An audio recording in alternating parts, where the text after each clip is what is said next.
At the time of making this video in 2021, I can say with certainty that every organisation needs to be prepared for what is probably the most expansive change project it has ever undertaken, impacting every level of its operations. Every organisation is looking into a crystal ball, trying to think about how it's going to support its employees to transition to a post-lockdown workplace. Now is the time to get your organisation thinking about how you're going to support the process of change and psychological transition for your workforce. Although we all have a shared experience of the last year, how it was experienced is going to vary significantly for each person. Some people would have worked on site, others would have worked remotely. Some people might be returning from furlough or joined your organisation during lockdown. Because of the multiplicity of lived experiences, you'll need a range of supportive interventions that can be tailored for your employees. It's important to remember that things aren't going back to normal. Your workplace will be transitioning to something new.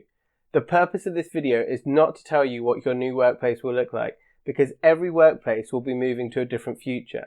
Instead, we're going to be giving you actionable insights on how you can take your employees on the journey with you. It doesn't matter if you're a senior leader or a new manager, you can benefit from the content of this video.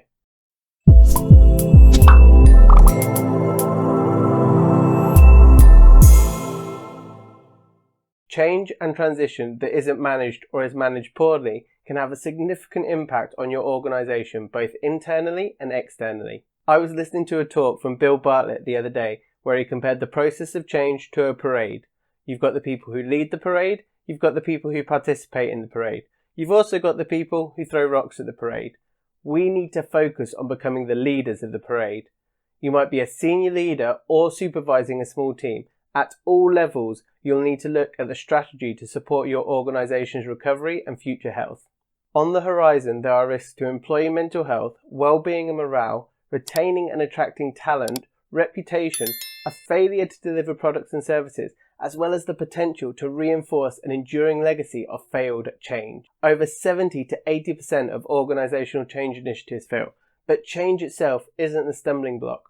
Poorly managed change is. If you haven't started preparations to support this transition in your workplace, educational establishment or community you're a part of, I hope this video can be the catalyst to start those conversations in your organisation. It can also be used as a starting point to manage any change project your organisation is embarking on. To help you out, Cerebration has developed a short questionnaire to help give you insights into your organisation or team and indicating where they might be on their change journey. It'll also provide you with some practical tips to support your staff to transition to the new ways your organisation will work.